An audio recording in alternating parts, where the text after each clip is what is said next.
Among history's most remarkable figures, Elizabeth, the Queen Mother, was born on August 4, 1900, at St. Paul's, Waldenbury, a stately home in Hertfordshire, England. She was one of 10 children, the fourth and youngest daughter of Claude Bowes Lyon, Lord Glamis, who later became the 14th Earl of Strathmore and Kinghorn. When her father inherited the title in 1904, she became Lady Elizabeth Bowes Lyon. Her family has royal Scottish roots, and one of her ancestors had once been the Thane of Glamis, a character mentioned in William Shakespeare's play Macbeth. Her mother, Lady Cecilia Cavendish Bentinck, descended from British political figures, including a former prime minister. Growing up between Glamis Castle and St. Paul's, Waldenbury, Elizabeth enjoyed outdoor activities, animals, and close bonds with her siblings, especially her younger brother David. Elizabeth received private schooling at home, where she excelled in languages, becoming fluent in French by age 10. During her early years, Elizabeth witnessed significant changes in British society, including widespread labor unrest between 1910 and 1914, with numerous strikes across the country. These events played a role in shaping the political atmosphere of her youth. Elizabeth also grew up in a time when women were fighting for the right to vote, which was finally achieved in 1918 for some women. As Elizabeth's life unfolded, she would encounter many more pivotal moments in British history, including the outbreak of World War I. Elizabeth, the Queen Mother, was fortunate to have a well-rounded education. Her early schooling took place at home, where she received lessons from private tutors. This allowed her to focus on subjects that intrigued her, particularly languages.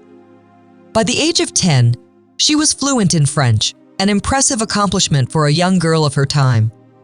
She also studied under a German Jewish governess, K. Blair, who played an important role in her development. Elizabeth excelled in her studies, passing the Oxford local examination with distinction at just 13 years old. Her childhood was spent largely in the family homes at Glamis Castle and St. Paul's, Waldenbury, both in scenic, rural settings. These places allowed her to grow close to nature and develop a passion for field sports and animals.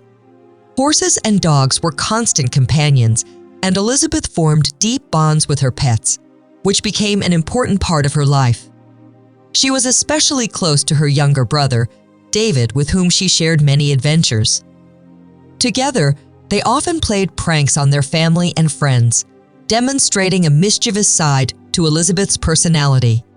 Although her life appeared tranquil and privileged, it occurred against a backdrop of significant social change. Elizabeth's family belonged to the British aristocracy, and she was raised with a sense of responsibility and duty to her heritage. However, her education and early experiences would soon be tested as the world around her shifted dramatically in the years to come, particularly with the outbreak of World War I. As Elizabeth, the Queen Mother, grew up, she witnessed a rapidly changing British society. In the early 20th century, political and social unrest began to shape the country's future. Between 1910 and 1914, the nation experienced what was known as the Great Unrest. This period was marked by a rise in labor strikes, with workers demanding better wages and working conditions. Around 4,000 strikes took place, and millions of workers participated, leading to intense social upheaval. At the same time, women across Britain were fighting for the right to vote. The suffrage movement gained momentum, with women organizing protests, hunger strikes, and parades. Leaders like Emmeline Pankhurst and her daughters helped lead the charge for women's equality. By 1918, the movement succeeded in granting limited voting rights to women, marking a significant achievement in British history. Elizabeth, who came from an aristocratic family, would have witnessed these important social movements firsthand, even though they did not immediately affect her. Additionally, Irish nationalism was on the rise during Elizabeth's youth. Efforts to gain self-government for Ireland had been underway for decades, and by 1916, the Easter Rising took place, a pivotal moment in Irish history. Eventually, Ireland gained independence in the 1920s, which marked the end of centuries of British rule over the island. This political climate of social unrest, suffrage movements, and Irish independence would all play roles in shaping the course of Elizabeth's life, preparing her for the challenges that lay ahead, including the outbreak of World War I. When World War I broke out on August 4, 1914, Elizabeth was just 14 years old. The war dramatically impacted her family and the world around her. Her home at Glamis Castle was transformed into a convalescent hospital for soldiers recovering from injuries. Although too young to become a nurse, Elizabeth assisted in welfare work, helping wounded soldiers with their rehabilitation. She gained a reputation for being compassionate and well-liked by the men she cared for. Elizabeth's family also felt the effects of the war deeply. Her older brother, Fergus, was killed in action at the Battle of Loos in 1915. Another brother, Michael, was reported missing during the war, but was later found to have been captured by the enemy and held in a prisoner of war camp until the war ended. This period of personal loss would shape Elizabeth's character and her understanding of duty and sacrifice. After the war, Elizabeth's life took another turn when she was introduced to Prince Albert, the Duke of York, who would later become King George VI. Although their first meeting in 1921 was not immediately romantic, they eventually became close. In 1923, they were married, and Elizabeth became the Duchess of York. Their marriage was seen as a modern choice for the monarchy, as Elizabeth was not from another royal family, unlike many previous royal marriages. She quickly adapted to royal life, performing public duties alongside her husband. This early stage of Elizabeth's life set the stage for her future role in history, particularly when her husband unexpectedly became king. In 1923, Elizabeth Bowes-Lyon's life changed forever when she married Prince Albert, the Duke of York, who would later become King George VI. Their wedding on April 26 in Westminster Abbey was a grand affair, marking the first royal wedding held there since the 14th century. Elizabeth's choice of placing her wedding flowers on the tomb of the unknown warrior was a personal tribute to her late brother Fergus, who had been killed in World War I. After their marriage, Elizabeth became known as the Duchess of York, and her role as a member of the royal family began in earnest. The couple quickly began performing royal duties together. Their first joint appearance after the wedding was at the Royal Air Force's RAF procession in Hendon on June 30, 1923. Elizabeth, alongside her husband, started to travel the country to represent the royal family. These early royal engagements, though seen as ordinary at the time, laid the groundwork for their later, more significant roles. The couple's first major overseas tour took place in 1924 when they visited East Africa, including places like Uganda and Kenya. This tour was important not only for strengthening ties within the British Empire, but also for the couple's growing public image. During this period, Elizabeth also encouraged her husband to seek help for a speech impediment. Albert, who suffered from a severe stammer, worked with a speech therapist, Lionel Logg, who played a key role in helping him become more confident in public speaking. This time marked a pivotal moment in their marriage, as Elizabeth's support and influence helped shape George's development as a public figure. In December of 1936, Elizabeth's life took an unexpected turn when her husband, Prince Albert, became King George VI. The sudden abdication of his older brother, King Edward VIII, due to his relationship with Wallis Simpson, an American divorcee, left Albert, who had never expected to be king, on the throne.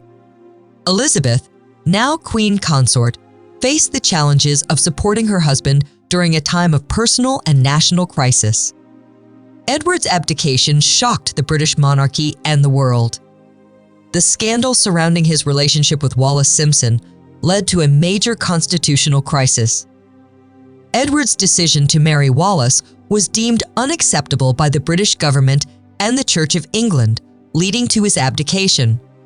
Albert, or Bertie, as Elizabeth called him, became king, and Elizabeth, who had been thrust into a new role, stood by her husband's side with unwavering support. As queen, Elizabeth became deeply involved in her husband's reign. The couple worked tirelessly together to support the nation through turbulent times, including the lead-up to World War II.